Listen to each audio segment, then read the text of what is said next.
Olá, boa noite. Sou a enfermeira Osana, tá bom? Obrigada por vocês estarem aqui comigo. Quero falar para vocês que hoje, tá? Eu trabalho com os meus alunos e fico muito feliz por eles estarem ali comigo. São excelentes profissionais e que vocês também possam estar conosco, se formarem e trabalharem junto conosco. Tá bom? Sejam todos bem-vindos.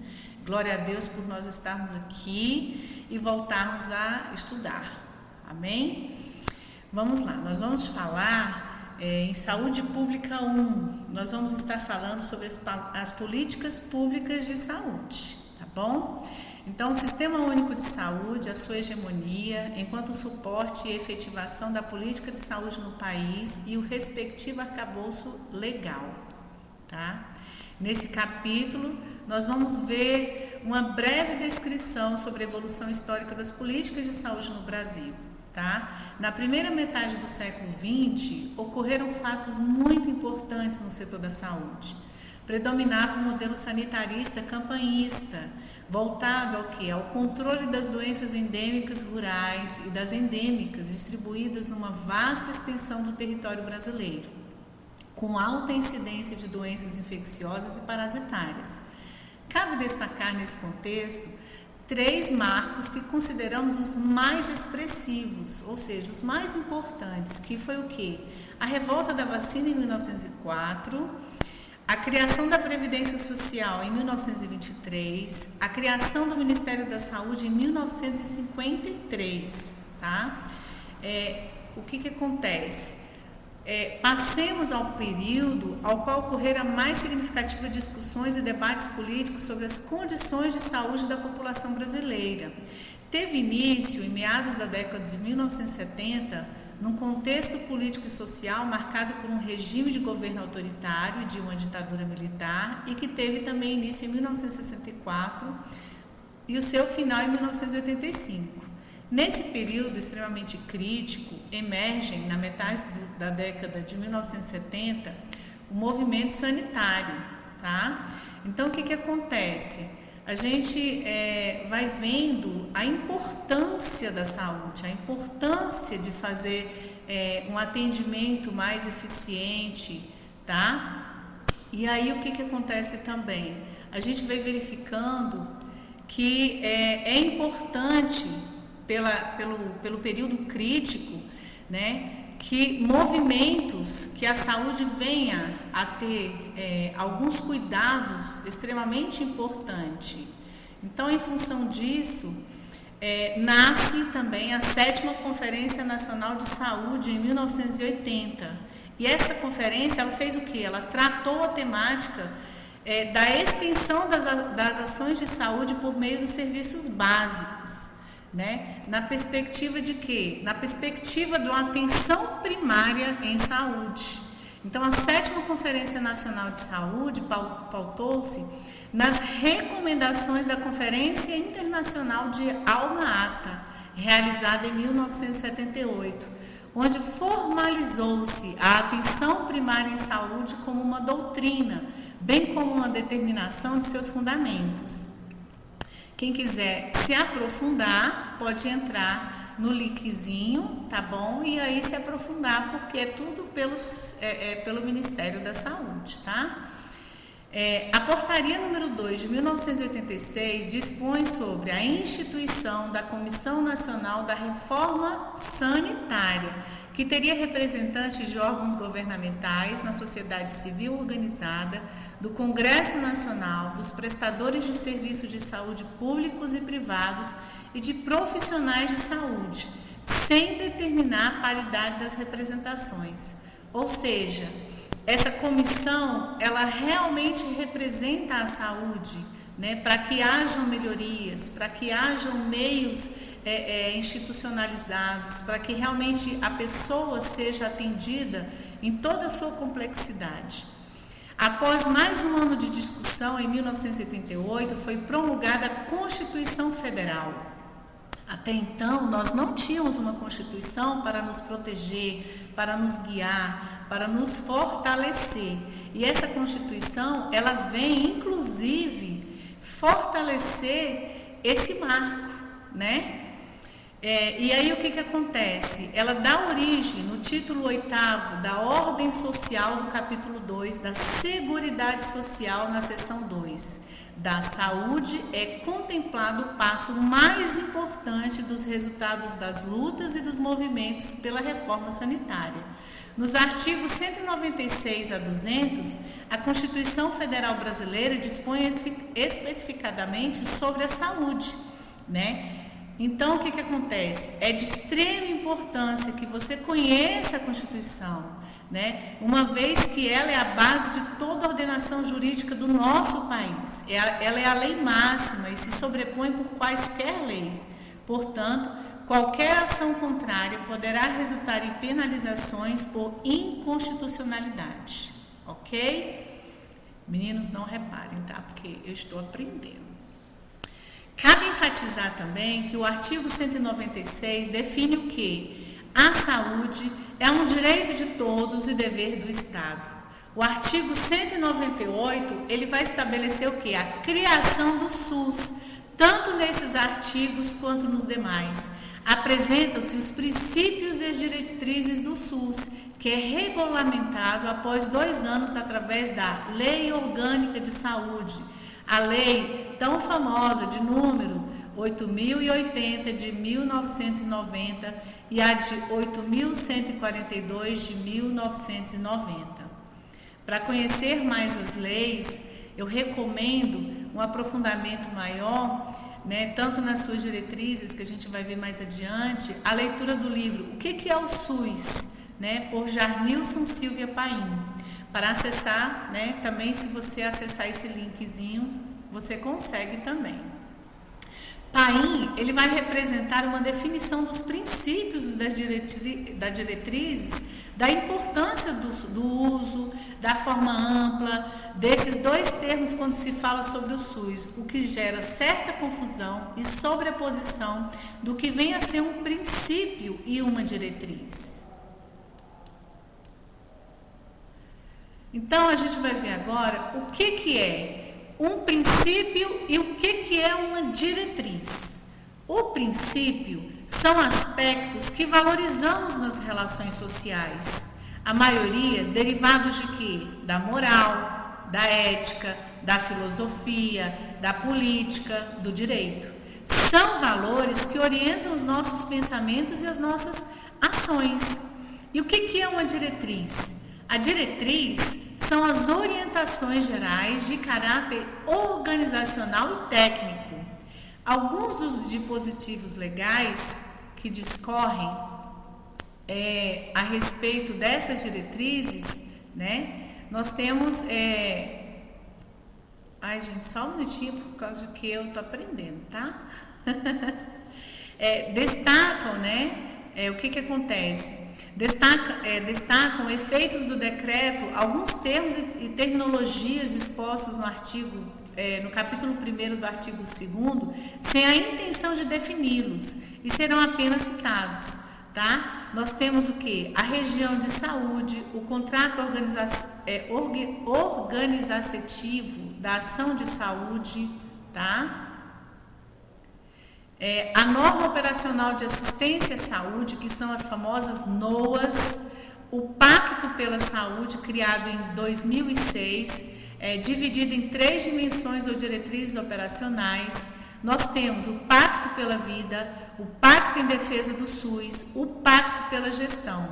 Incontáveis portarias ministeriais com indicativos que se referem à saúde do indivíduo e das populações nas 3 instâncias de gestões do SUS. Porque o SUS, ele é gerido em todas as instâncias, sejam elas municipal, estadual ou nacional.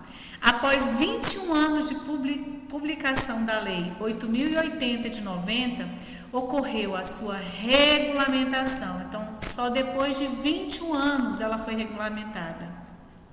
Por meio do Decreto Presidencial 7.508, de 28 de junho de 2011, que dispõe sobre a organização do Sistema Único de Saúde, o SUS, o planejamento da saúde, a assistência à saúde e a articulação interfederativa e dá outras providências.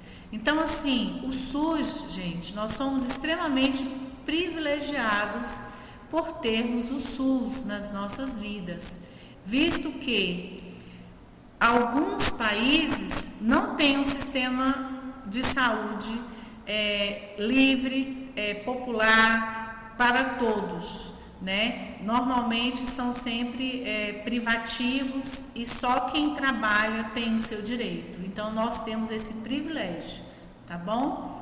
A configuração do SUS, a gestão e financiamento, o nível, o modelo e a atuação, né?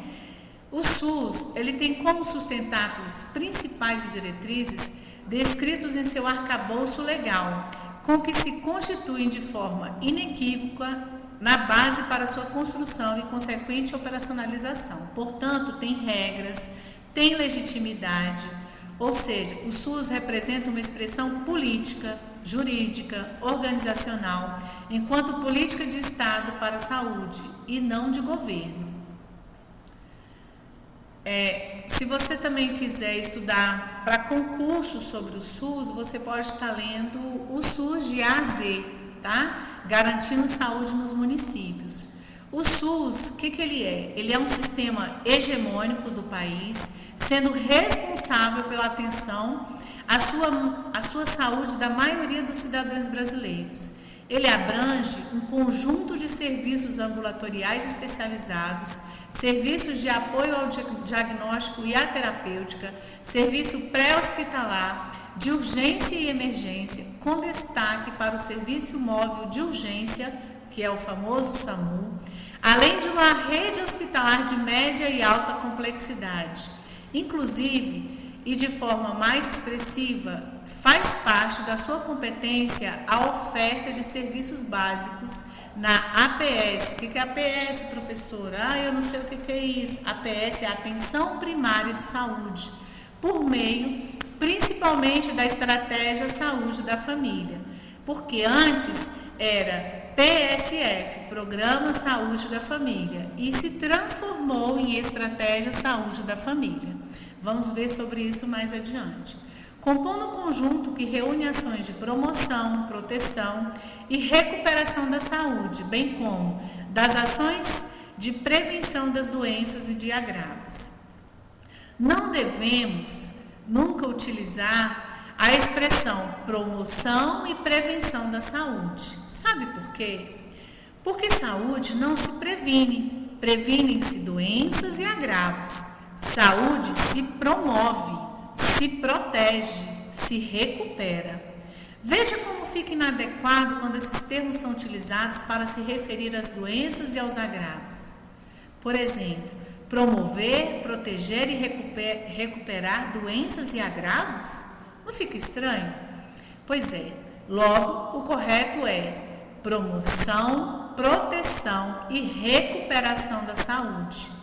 A prevenção nós devemos usar apenas para prevenção de doenças e de agravos, né? Faz-se necessário enfatizar que o SUS, ele conta nessa abrangência e magnitude com serviços próprios e públicos, além de serviços contratados e conveniados de caráter privado complementar, que são aqueles filantrópicos e lucrativos. Nessa perspectiva, a intenção é expor outros elementos que configurem o SUS.